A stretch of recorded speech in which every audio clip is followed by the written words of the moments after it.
Père, du Fils et du Saint-Esprit. Amen. Je voulais vous faire une petite vidéo sur le carême orthodoxe parce que voilà, on est dans la semaine des laitages, la semaine de la tyrophagie, si on veut employer le mot grec, c'est-à-dire celle pendant laquelle on peut encore consommer des laitages, du poisson, des œufs, mais on est en train de se préparer aux restrictions, à l'abstinence qui va être celle qu'on va mettre en place pendant les 40 jours du carême. Et comme ce qui se conçoit bien s'énonce clairement, et les mots pour le dire arrivent aisément, je voulais commencer donc par donner quelques définitions avant de vraiment entrer dans l'explication de l'importance que ça a pour les chrétiens orthodoxes que d'entrer vraiment pleinement dans cette période de préparation, cette période du carême. Donc tout d'abord, le terme de carême, ça vient du latin quadragesima, et ça signifie donc cette période de 40 jours qui est celle qui nous prépare non pas à Pâques directement, mais à la Semaine Sainte, puisque la Semaine Sainte, elle est indépendante liturgiquement de la période du carême, à proprement parler. Et donc on se prépare à l'entrée dans la Semaine Sainte et ultimement, bien sûr, à la fête de Pâques, à la fête de la résurrection du Seigneur. Pendant ces 40 jours, on doit donc prier davantage, on doit faire l'aumône aussi davantage, on y reviendra, et on doit aussi suivre le jeûne et l'abstinence. Et là aussi, en fait, c'est important de bien définir les termes parce que, voilà, souvent par métonymie, le terme de carême va désigner, dans le langage courant chez les chrétiens orthodoxes, le fait de ne pas manger de viande, de ne pas manger de laitage, etc. Alors que non, en fait, le terme de carême, c'est vraiment la préparation, mais qui est une préparation complète qui touche en fait l'esprit, l'âme et le corps, et pas seulement le corps et les différentes abstinences. Donc ce carême est une période dans laquelle nous devons prier davantage, lire davantage les Écritures, essayer de développer toutes nos vertus, s'abstenir aussi évidemment de pécher le plus possible, se concentrer vraiment sur sa vie intérieure.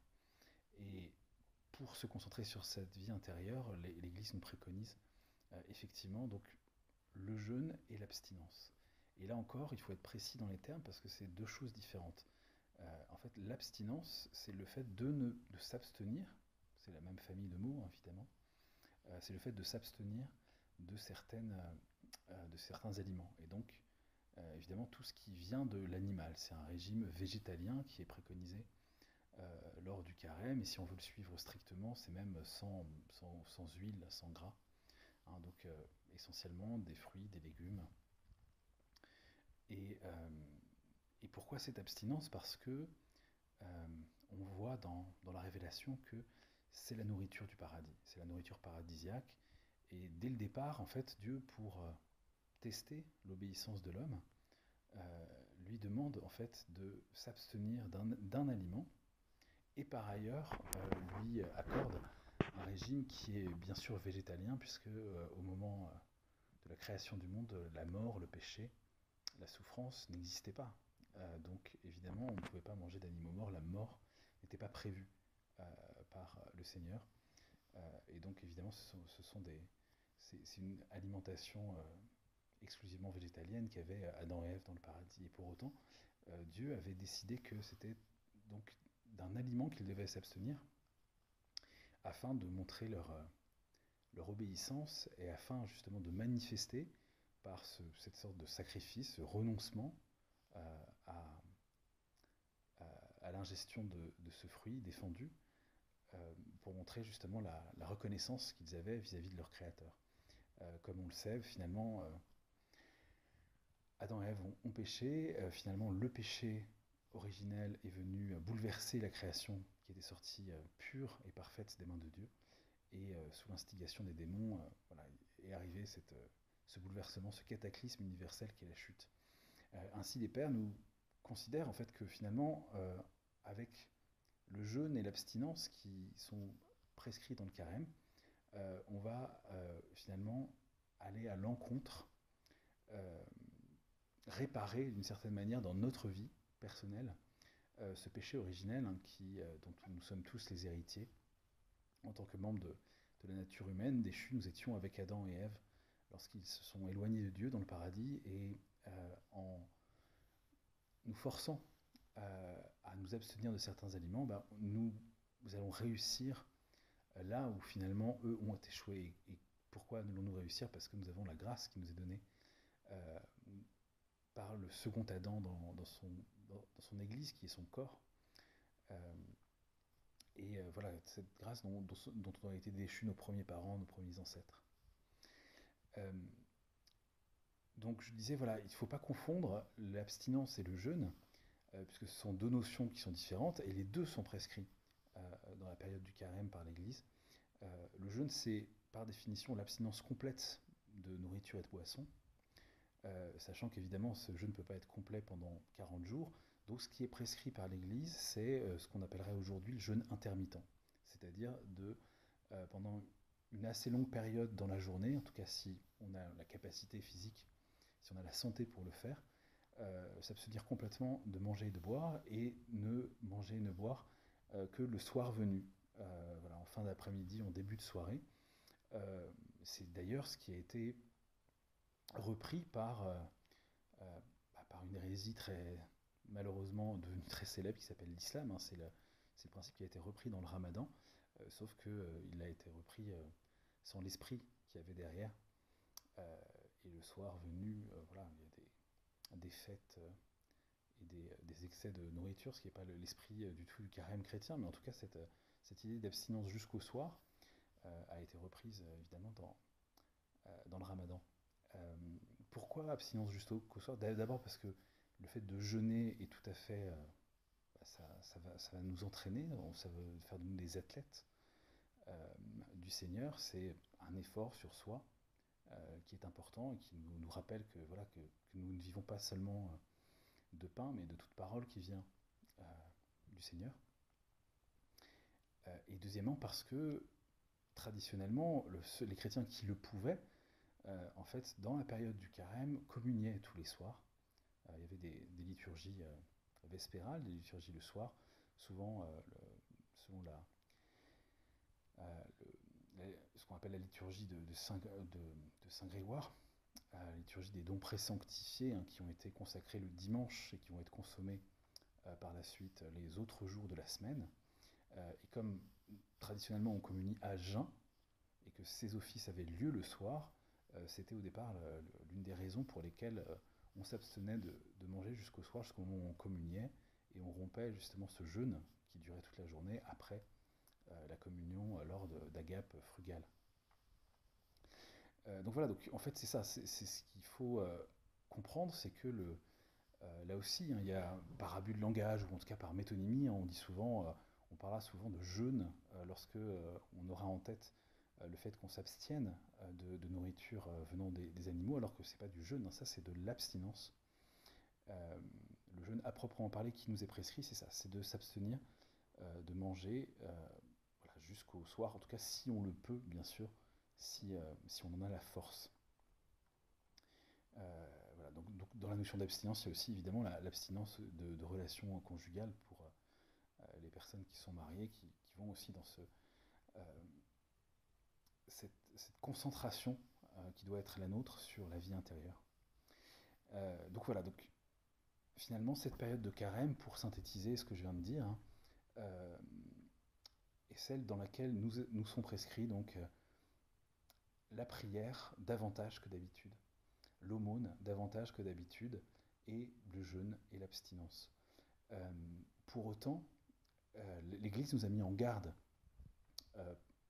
dans la période préalable, hein, dans le début du triode de carême, puisque avec le fait qu'elle nous ait fait écouter la parabole du pharisien et du publicain, notamment, elle nous a mis en garde contre le fait que ces pratiques extérieures, ces pratiques ascétiques, ces efforts sur soi-même, ne doivent surtout pas nous enorgueillir, et nous ne devons surtout pas tomber dans le jugement les uns des autres. C'est la raison pour laquelle l'Église nous prescrit en même temps que ces pratiques ascétiques une prière sur laquelle je ferai une vidéo également, qui est la prière de Saint Éphrem.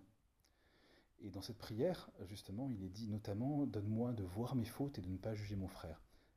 Ce serait complètement aller à l'encontre de l'esprit du carême, que d'aller dans des excès d'ascèse, mais surtout de s'enorgueillir de ce qu'on parvient en fait à vraiment suivre les prescriptions de l'Église à la lettre, parce que la lettre tue et l'esprit vivifie. Et le plus important en fait dans cette période de carême, c'est véritablement de travailler sur soi-même, travailler à acquérir des vertus, travailler justement à laisser de côté, à dominer certaines tendances au vice, certaines passions qui nous habitent, qui nous dévorent même parfois. Euh, et c'est ainsi que on pourra progresser spirituellement. Euh, et c'est vrai que c'est une, comment dire, c'est une tendance très humaine, humaine dans le sens de l'humanité déchue, hein, que lorsque l'on parvient à faire des efforts, lorsque l'on parvient à une certaine maîtrise de soi-même, que de regarder avec pitié, avec mépris, ceux qui y arrivent moins. C'est la raison pour laquelle voilà, il est vraiment fondamental, hein, de garder en tête que toutes ces pratiques ne sont pas une fin, mais ce sont des moyens. Ce que veut Dieu en réalité, c'est un cœur humilié, c'est un amour sincère pour lui et pour ses frères. On reconnaîtra les vrais chrétiens à l'amour qu'ils auront les uns pour les autres, nous dit le Seigneur. Ainsi, dans cette période de carême, je pense que le plus important, c'est l'amour du prochain, l'amour mutuel. Toutes les pratiques ascétiques qui nous sont prescrites par l'Église doivent être tournées vers cet effort vis-à-vis du prochain. C'est la raison pour laquelle j'insiste beaucoup sur la notion d'aumône, parce que c'est une des choses qui est très oubliée souvent quand on entend parler voilà, du carême orthodoxe. Quelles sont les prescriptions? Voilà, on va se focaliser sur les interdits alimentaires. On parle moins justement du jeûne complet jusqu'au soir, parce qu'il est difficile à mettre en place. Voilà, beaucoup de gens ne peuvent pas, voilà, sans s'évanouir, ne pas avoir mangé de toute la journée jusqu'au soir, etc. Donc c'est évidemment, tout ça est à adapter en fonction de ses forces, en fonction de son état de santé. Mais en tout cas, dans l'idée, c'est là. Et, mais en tout cas, ce qui est important à avoir en tête, c'est que voilà, toutes ces pratiques-là sont là pour renforcer euh, notre travail intérieur et donc aussi notre amour pour les autres.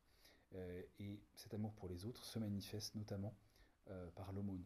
D'ailleurs, la période du carême elle-même, disent les pères, est une forme symboliquement de dîme que nous allons reverser, 365 jours dans une année, 40 jours, pendant lesquels nous allons nous concentrer particulièrement sur notre relation à Dieu. Donc nous donnons d'une certaine façon la dîme de notre temps, que d'habitude nous consacrons à d'autres choses, des choses parfois tout à fait légitimes, hein, c'est-à-dire voilà, le travail, la vie de famille, etc. Et bien là, nous allons essayer, voilà, de donner à Dieu ce que d'habitude nous n'avons pas le temps de lui donner, en tout cas nous avons moins le temps de lui donner, c'est-à-dire notre attention euh, la plus forte, la plus intense, se concentrer sur notre rapport à Dieu.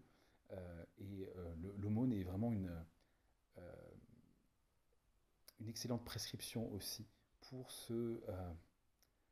comme manifestation finalement extérieure dans le don que nous faisons à l'Église, aux nécessiteux. Le don, parfois pas nécessairement d'argent, mais ça peut être un don de temps, ça peut être justement, le carême peut être un bon moment aussi pour euh, essayer de participer à des actions caritatives, donner du temps comme bénévole aussi voilà, dans une association qui va aider les démunis.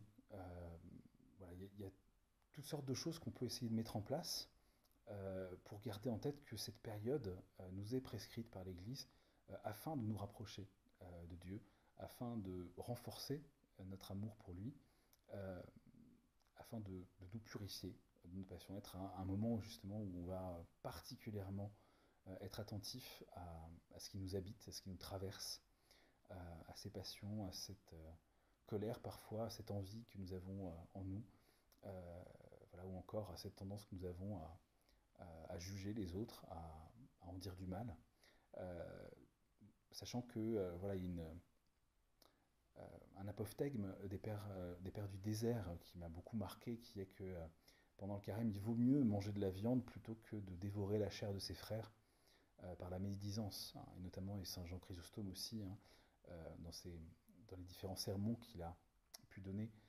dans les périodes du Grand Carême, a toujours insisté sur le fait que finalement, voilà, les prescriptions alimentaires sont importantes, elles sont un moyen pour nous justement d'apprendre à nous contrôler, d'apprendre à aller à l'encontre de nos instincts, de nos envies.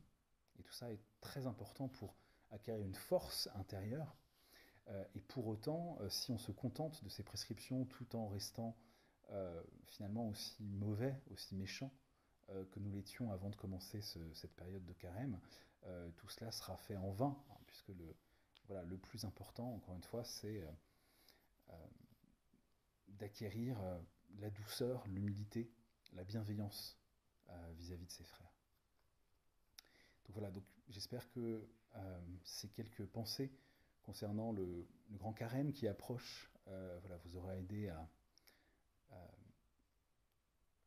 avoir les idées plus claires concernant l'esprit dans lequel il faut approcher cette grande période. Voilà, et ainsi, et je vous retrouverai pour donc la vidéo concernant la prière de Saint Éphrem, qui va devenir l'une des prières quotidiennes que nous allons dire pendant cette période du carême. Que Dieu vous bénisse.